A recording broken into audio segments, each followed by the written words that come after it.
Hello, everyone. You know why you clicked. We're talking about Taylor Swift's new album, and we're gonna get into it. We got a lot to say about it, a lot of thoughts, a lot of opinions. But first, I have to introduce Dixon. How are you? Ice. Stop the music. Just stop the music. Oh, what's going on? We have a breaking show. And there's a lot to be said. You and I have been going back and forth behind the scenes about this Taylor Swift album, The Tortured Poets Department, since it came out. Right? Correct? We have a lot of back and forth. So this is a lot of back and forth. This is a very serious thing. And we have a lot to say about it, right? We do. And I think to give the fans, the listeners, the people out there some context, maybe go and check out our Taylor Swift video that we did a few months ago. Yeah, definitely. Right? Because you and I are fair. We're balanced. Absolutely.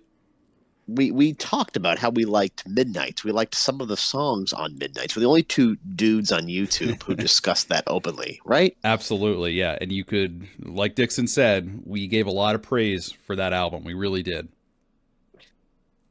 Too much praise, perhaps. Will we give? Will we give the Tortured Poets Department, the Tortured Taylors Department, as much praise as that album? But forget that. Forget all that. It's time. Let's get to a lighter portion right now. It's time for everybody's favorite segment, the comment of the week, featuring Ice and Dixon. That's right. All right, this is on our. It's actually just some information that's actually kind of valuable. Good.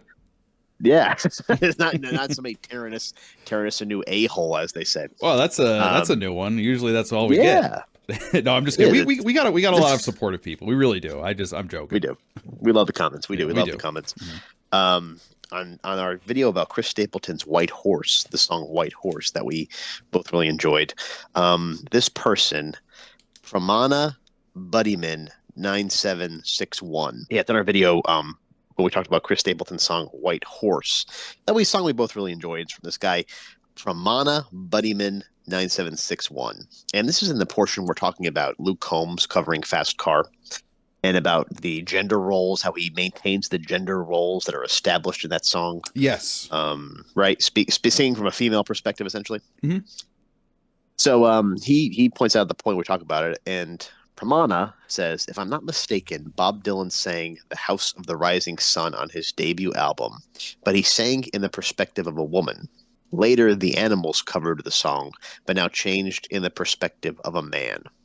Oh, okay. I didn't know there was any sort of gender ideologies set up in that song, The House of the Rising Sun. But hey, that's kind of some good insight. There you go. Yeah, no, that's interesting. I always find it interesting when you have men singing from the perspective of a woman, because you really just don't see that often.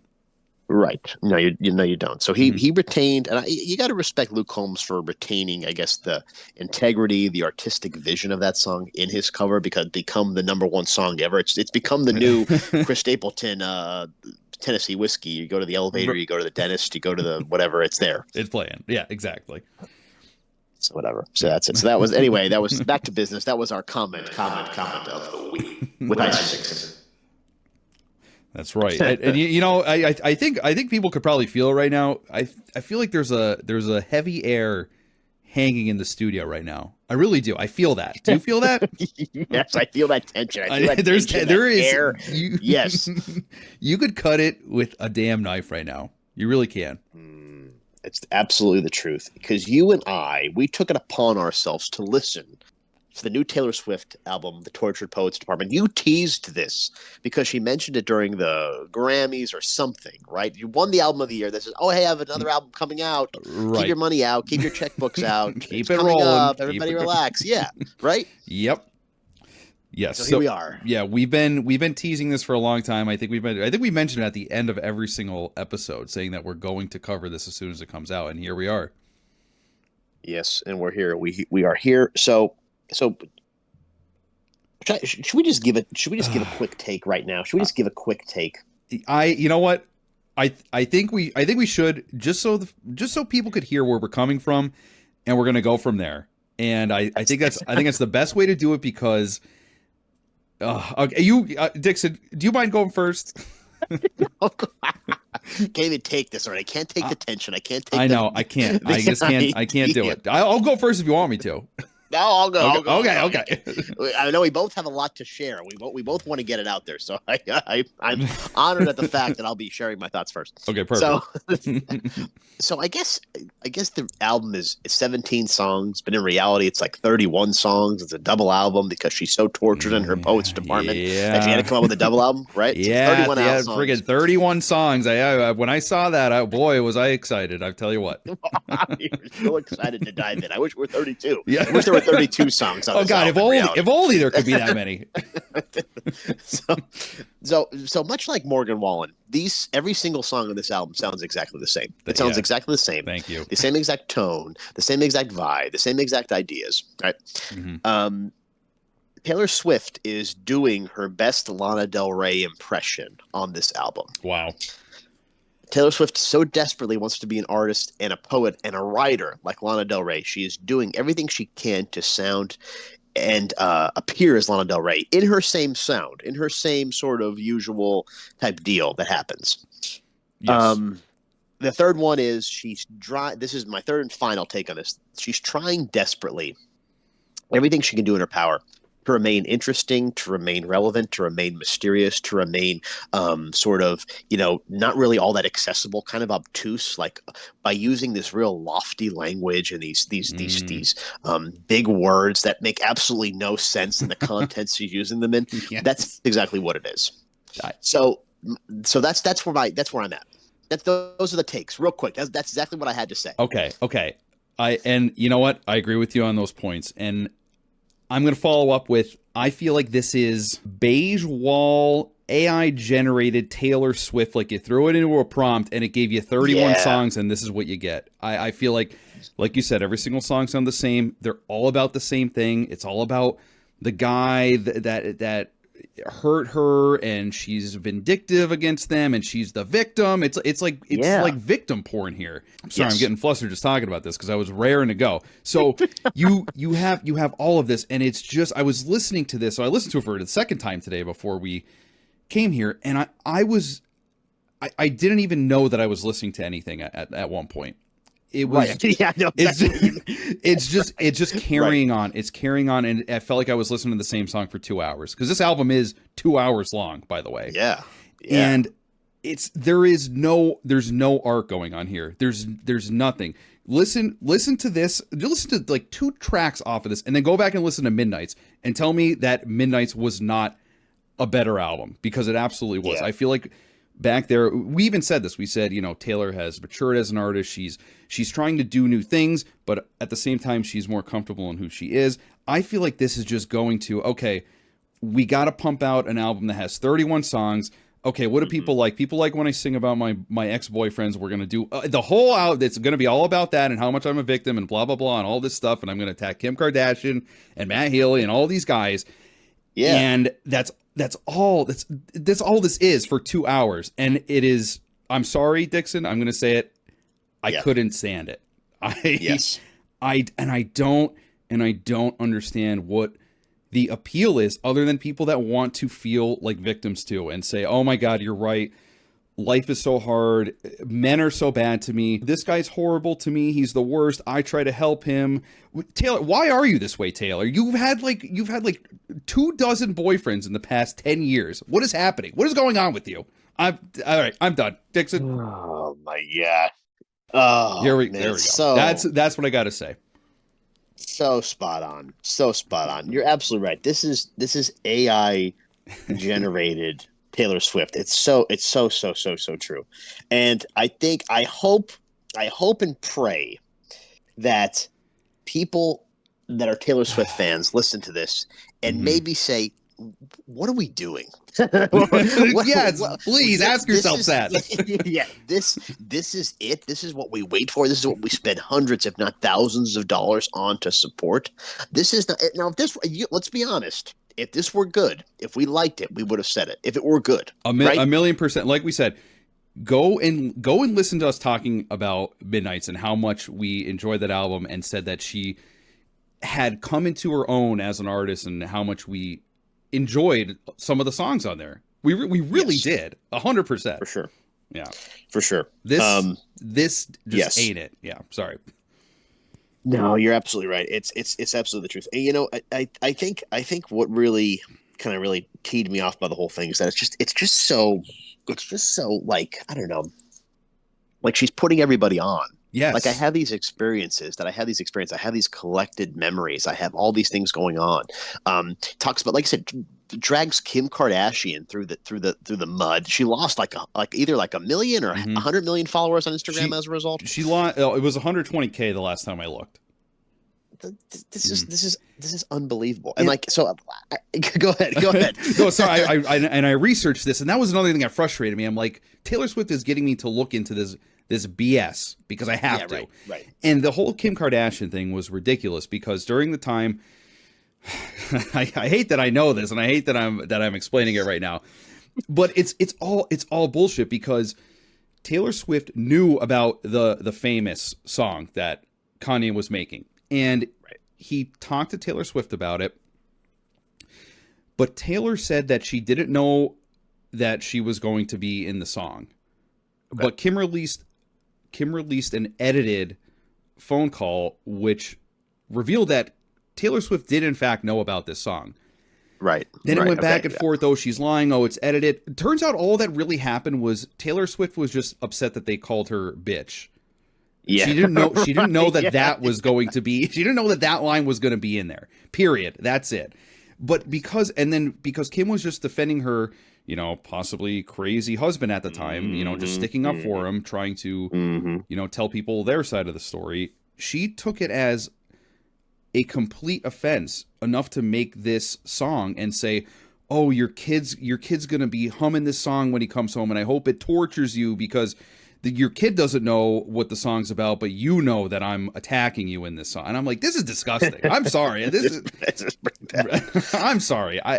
Yeah, just stuff like that. And yeah, but so that's what that whole thing was about. It's not. Listen, Swifties, it's not as bad as Taylor Swift makes it out to be. I'm just saying, Kim Kardashian didn't torture Taylor Swift over this stuff. All she was doing was kind of sticking up for Kanye and saying that Taylor Swift did in fact know about the lines in Famous. Anyway, that I just had to say that. Yeah, no, I'm with you. That's thank you for that breakdown because I recall that whole thing happening. It was a whole thing. I remember that whole thing about the recorded phone call. I forgot all about that. But I wanted to get to I wanted to talk about like a couple key points, and I think the examples of where I point to like that she's doing a Lana Del Rey impression. You look at the song Fortnite, the first song on the album, the lead single. It's on the radio. People are talking about it because Post Malone appears in the video, tattoo-less. Yep. Fortnite. Oh my, Fortnite. 2 weeks, everybody. But we'll get back to some of this language later. But anyway, she's doing this sort of lofty voice with some like reverb and some echo. This is if Lana Del Rey wrote a pop radio song, this is what it would sound like. The only reason why I think it's getting attention and why they made the single is because Post Malone's on it. For me, the attraction and the clamoring about it is about Post Malone and how he appears in the video. Agreed. And then I get the same Lana Del Rey vibes on Florida! ! Yes, I heard this song. I thought it was a joke. I thought this has to be a joke. This cannot be a serious song. Florida. What, are you effing serious? are you out of your mind? That this is the song, Florida. That's the fucking chorus you're going with, right? Yes, exactly. And so she brings Florence and the Machine in, who is great. But I get that same kind of Lana Del Rey vibe vocally from there, definitely. Right. And then so this is what really did it for me was I was 2 songs in on the song "The Tortured Poets Department."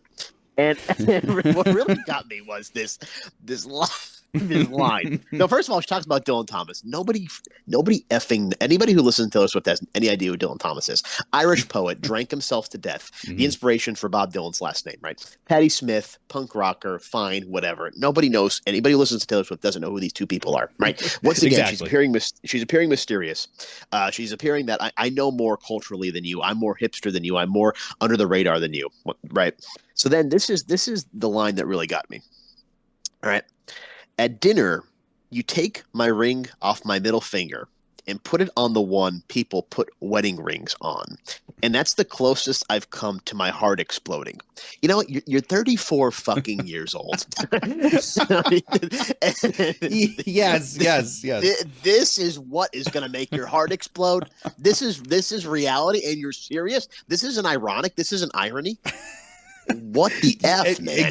Exactly, Dixon. I'm so glad that you brought that up, because I literally, as I was listening to these songs, I literally just started. I was typing out notes on my phone, and I said, "What the F? What the F is wrong with Taylor Swift? Why is she like this?"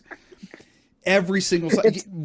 My heart's gonna explode because you're putting. What are you talking about? What are you talking about? You're 34 years old. You're a billionaire. What do you mean? Oh my gosh, it's so true.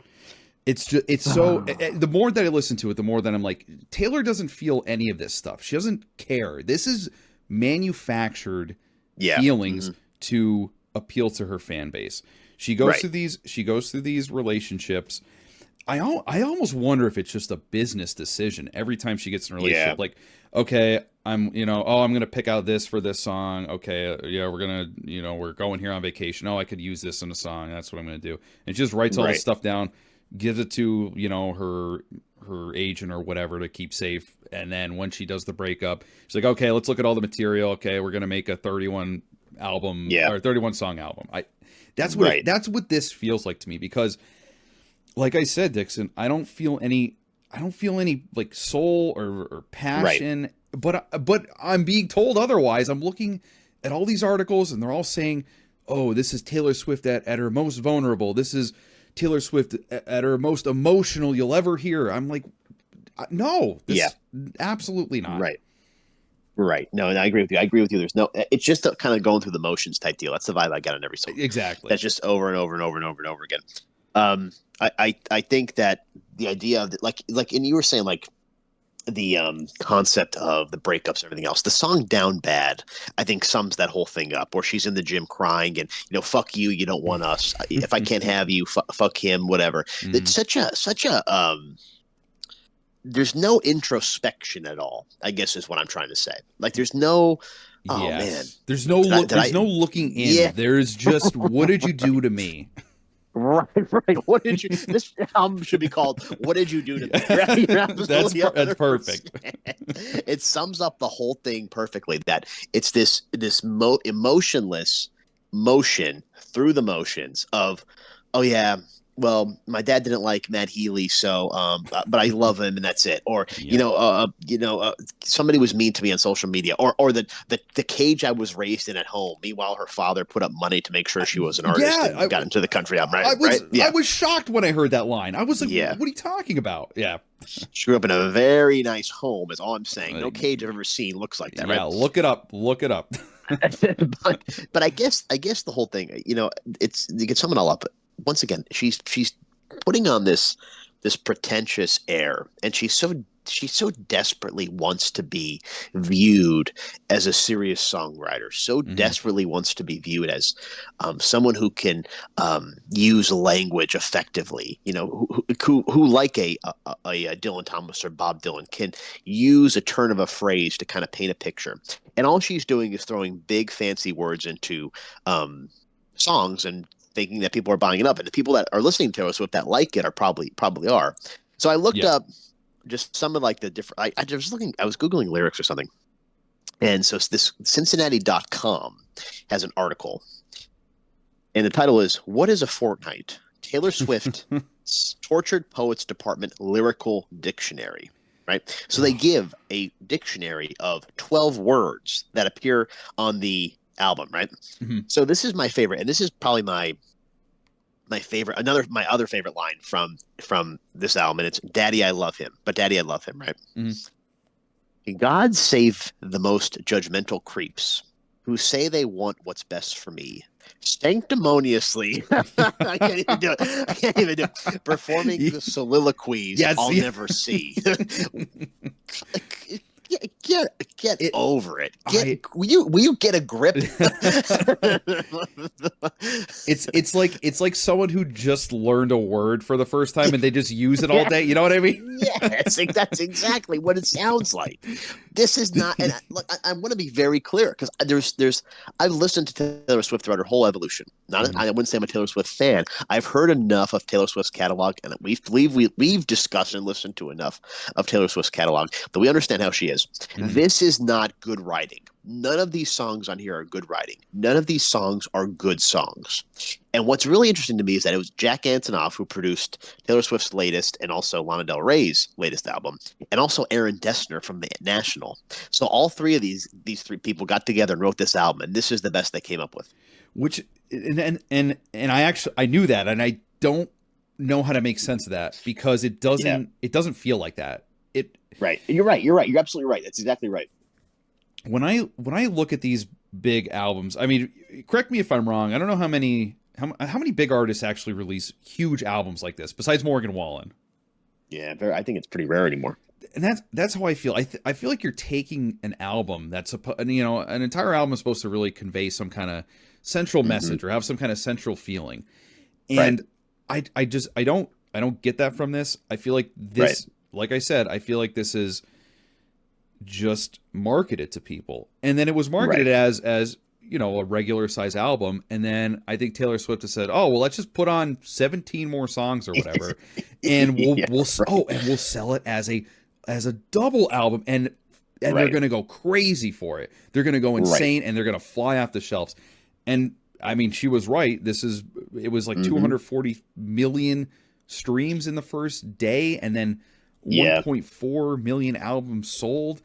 Like Yeah. it's to me it's all business. This is all business. Yeah. It is. It's all That's business. all Yeah. that's It all I is. feel listening to this. And everything you need to know about this album is the fact that it became the number one selling vinyl album of all time in the sound scan era, which says to me is that Oh. all these people, they got together and, oh, we have Taylor Swift on vinyl because she's a tortured poet, and and I've seen these videos, they have these listening parties and everybody's absolutely shook. They can't Oh, believe what they're hearing because it's so emotional and so deep down and unbelievable, next level, and it's just oh. craziness. It's absolutely craziness. Dixon, I think you hit what upsets me the most about this because Hmm. we are and I'm sorry, but we are listening to a standard pop song writer who's, like you said, trying to throw big long fancy words in there. Just they increase Yeah. their vocabulary and they're throwing them in there. They looked up a, Right. a Right. Right. thesaurus. And Yeah. that is, and I listened to the lyrics. I was following Yeah. along on my Spotify. I was reading through all of them. I listened to all the songs, and Hmm. it is simply, it is exactly what you said, Dixon. It is someone trying to impersonate Lana Del Rey, and it just doesn't work. Yeah. And you hear her singing these lines, and she's trying to like twist some words, and she goes off beat in some places, and it's all over the place. It really is. It's kind of sloppy almost to me, and it does feel like she's Yeah. kind of forcing some of these lyrics and lines that they might not rhyme, which is totally fine, but then they don't fit when it follows Right. up the previous line. It feels rushed to me. It lyrically, like you said, there's nothing special here. So again, it doesn't make Yeah. any sense why you have all these people with these listening parties feeling like it's the best thing in Yeah. the world. And I think Yeah. just one more thing on that. I feel like there was a moment when I saw these two girls, and I forget what they are. They're called like, it was actually kind of similar to what we call our show. It's like chats and rants, or it was something. It's two women, and they were Right. reviewing the album, but they recorded their live reaction to the news that it was a Right. double album or whatever you want to call it, an extended album. It had, instead of 15, there were 31 songs, and Right. they freaked out. They started crying and squealing and all this stuff, and I'm like, you don't even listen to it yet. You don't know what's Yeah. on here, and Right. that encapsulates, I think, a lot of the listeners. They're gonna eat Yeah. it up. There's no critical thinking really. It's just they're gonna eat it up. They're gonna love it. There's nothing past that. There's nothing. Right. I That's think it. you're absolutely right. And it's the truth. And I think this album was destined to be the most streamed on Spotify just because it's Taylor Swift. Hmm. And when you get to that level, it's such a precarious position because now you're in business mode, you're in production mode. It Yeah. doesn't matter what you want to do. People are going to want more. They're going to buy. They're going to pay for it. Who cares? Put out some sort of filth. Just do it. Yeah. This is the same exact thing. And somebody actually compared this to Bob Dylan's "Blood on the Tracks." Bob Dylan is fresh off a divorce, angry, and he has this evolution of emotions on an album. They compared this album to that album, which I Wow. thought was interesting at the very least. But you're when you have a dedicated audience like that, you wonder. For me as an artist, I would think, well, do they really like this? Yeah, exactly. Do they really even like it? Because I'll tell you what, you can be critical. You can be critical and still be a fan of something. I I hope and I think some Taylor Swift fans out there are going to hear this. I think they're going to be less than impressed. I do, just Yes. because I think she's spoon feeding what she thinks they want to hear, and the pressure now is going to be on to write 32 new songs about the same shit, about how your heart almost exploded when he put spaghetti on your sauce or whatever it might have been. Whatever happened at the dinner table. He cut me a slice of bread. Oh my goodness. Oh Oh my wow. gosh. Oh my And God. as Taylor goes, as Taylor's clock rolls over to 40 years old, she's gonna be. Yeah. Yeah, that's exactly what it is. Oh my gosh. And it's like Tumblr era BS is what this all sounds like. You know what I mean? But like I Mhm. said, I think it's a precarious thing because now it's going to be the pressure is going to be on.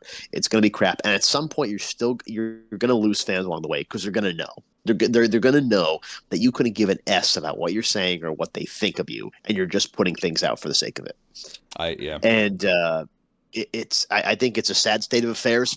I think it's a really sad state of Yep. affairs, and I don't think Taylor gives an F because I think she thinks she's doing these great things, and everybody thinks it's great. They're listening to an album, they're listening to the whole thing and sitting there, and they're having these emotional reactions. And I mean, does Taylor? Are you able to play any one of these songs live, where you're about to like jump off a bridge at this mid tempo type deal? Not because it's emotional, but because it's so bad. I mean, come on. I'm glad you brought that up too, because I thought about that. I'm like, could any of these songs be played in a concert? Would Taylor even remember one out of these 31 songs besides Yeah, the single? Would she remember it?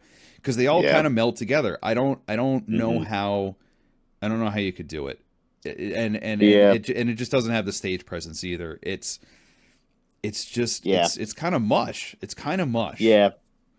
It is, and you have this derangement fan level that's happening, and it is. And I'm going to say it's derangement. If you're a Taylor Swift fan, you think this is the best thing you've ever heard. Take a critical look at what you're doing. I beg you, I please. Right. And nobody, we know we've talked about this on the show. Nobody loves the Beach Boys more than I do, but I know what they have out there that's bad. Exactly. Exactly. You love Dave Matthews. Yeah, I do, and I know Yeah, Every Day is one of his not so great albums because it's when he went kind of mainstream, and yeah, right, I understand. I mean, there's a lot of Dave Matthews songs that I'm not a fan of, and some of his lyrics are right. kind of weird in some places. But I think if you ask a Swiftie, I don't think they Hmm. would say they disliked a single thing that Taylor Swift Yeah, has ever done. yeah. And it's such a dangerous way to be from an artist because the artist can get away with anything and they know they can get away Hmm. with anything, and that's how we have these things with Ticketmaster and the 13 reissues of the albums that she released, the Target edition Hmm. and the record store edition. And oh, did you listen to my 13-minute version of Love Story, with more banjo? Oh my gosh, I have Oh, to hear it. I, So, Swifties, take a look at yourself. Take a look at this album. Is it really good, or is it good because everybody's telling you it's good and you have to like it because you like Taylor Swift? And I think if you search deep down and you're a critical listener, we already know you like music because you like Taylor Swift. Take a look deep down and ask yourself, is it good? Is it a really good album? And I think you'll find the answer is no, because it's not. wow. I don't think I could have summed it up any better, Dixon. I think that was Yeah. the cherry on top right there. And you know, it's like, well, who are we who are we arguing against? It's like, well, it's are we fighting a war against Taylor Swift? It's like, well, no, 'cause No, we're not. I don't want Taylor Swift to fail. I don't hate Taylor Swift. I more or less hate what I think is just blatant marketing, trying to make as much money as possible, and knowing that her fans are going to buy just anything and everything, and that's really all this is. Correct. You're absolutely right. And that's what we hate. And that's why we're so upset about this, because that's exactly what this is. It has nothing to do with Taylor as a person. No. I don't know. Maybe it does. But well, reality, I mean, hey, maybe it does. Maybe this is what she wants to do. I don't see, from someone looking from the outside in who's not a Swiftie, both of us, we don't see the art in here. I don't see it. I don't see any art. I don't see any soul. I don't see any passion. And you can't look at these lyrics and say, oh, of course there's soul in here. She's talking about her breakup, or she's talking about how much she was victimized. No, that's not the same thing. That is not the same thing at all. No. Yeah. No, it's not. It's definitely not. And yeah, I mean, that's where we are. You know, I think we should close by looking at what the Hollywood Reporter suggests are the top 3 songs on this album, because they ranked every song on the album, you know. Oh, I didn't see this article. Let's hear it. So number 3 is Guilty as Sin.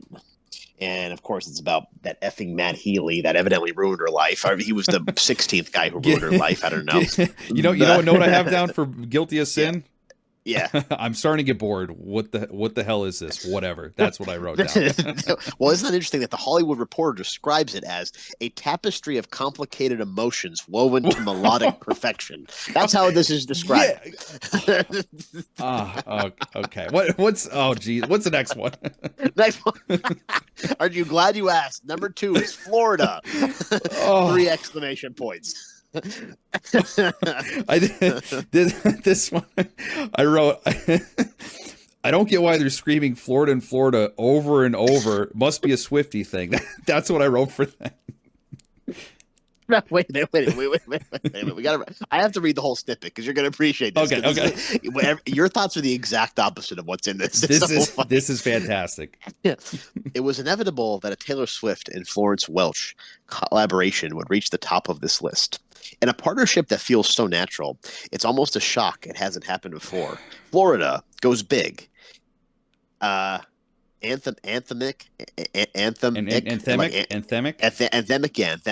Mm-hmm. Boy, I'm really giving credence to my case that Taylor Swift is using a lot of fancy words. Anthemic and loud. It's a read of the American dream, the American journey, and the American experience. It's existential and haunting.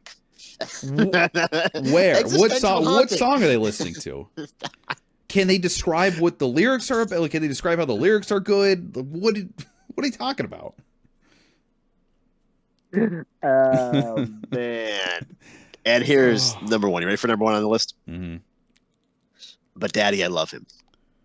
Oh, that might have been my least favorite one. Yeah.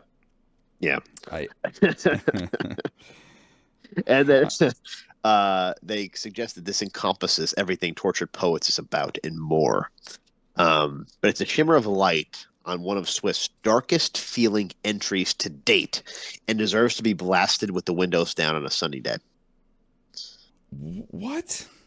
Yeah. I don't know. I feel like I'm crazy.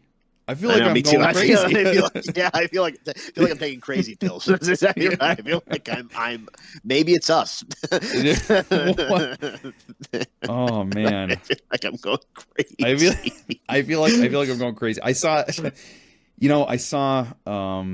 Ben Shapiro reviewed this. I didn't watch his review. I'm assuming he because the title was Ben Shapiro shreds Taylor Swift's new album or something like that. So I'd love to hear what he has to say about it. And I don't even know, who knows if he even listened to the album. He might just do it just because his fans probably like that. But yeah, we are this is a true honest to God feeling on this from us. I would argue that this is a pretty rare moment. I really do. I can't remember the last time we got this animated about an album we didn't like. Because I'm pumped up right now. I really am. I'm upset. No. I'm upset for everyone. I really am. I know. I'm upset too. I am. I'm upset too. I feel bad for everybody. I mean, maybe it's us because we're adding fuel to this fire, but you know, it's just worthy of discussing. It is because it's just where are we going? Where are we headed? When is this going to end? I don't know. You know what? And I hope Taylor Swift comes out with something that blows our minds. It's something totally new from her. She experiments. She goes bravely where she's never gone before. But this is, like we said at the beginning, this is just beige AI generated Taylor Swift. That's what this is. It's the same thing you know and love. It's Taylor. It's Taylor trying to impersonate Lana Del Rey, and she's upset that her boyfriends suck, and that's what it is. Yep, that's for it. 31 songs. For 31 songs. 31 songs over and over and over again. So if you're buckle up if you're interested. Oh boy. Well, one more thing. I have to point this out. Okay. When we were talking about the whole art thing, and I wrote down, this is so disgusting on the track. Disgusting. It's on. Yeah. This is what you would do when you're trying to put in a little shimmer of, oh, this is artistic. It's raw. They recorded this live, and this is what this is. So on the track, I hate it here. Okay. There's a little like bleed through on the guitar mic, and you could hear the guitar player saying, okay, 1 2 1 2 3 4, and it like fades out and it like cuts out just at the right time. I'm like, this is awful. This is horrible. This is the one part that they put it in, and I'm like, are you trying to like make us be like, oh wow, this is so raw, this is so artsy? It's like, no, this doesn't belong on this like corporate Taylor Swift approved album. Right, yeah, they want us to think the production is something. Yeah, like they were all sitting in a room and all the mics are hanging around them, and they're like, okay, let's go back, let's play that again. Okay, yeah, let's do it. We're doing this in one take. Awful. Anyway, man. I had to get that out there. No, that's actually a really good point. Yeah, that's interesting. Oh man, well maybe it's us, but you know. What are you gonna do? Yeah. What are you going to do? Well, everybody, listen to it for yourself. Comment your favorite Taylor Swift song from Tortured Poets Department. And let us know what your thoughts are on the album. And I hope we get what's that word? I hope we get a whole bunch of stands in the comment section just to see how they're thinking. I just want to know. I just want to know. Explain it to me, please. I would love to know too. I want an explanation though of why it's good. I know, because I know people are going to be upset. We know we're going to get that, Dixon, and it's going to be people saying, "You guys never created anything. You don't know what you're talking about. You just hate to hate. You just don't like Taylor Swift because she's a woman." It's going to be something like that. I know it is. Yeah, it is. It is. I know it is. We'll see.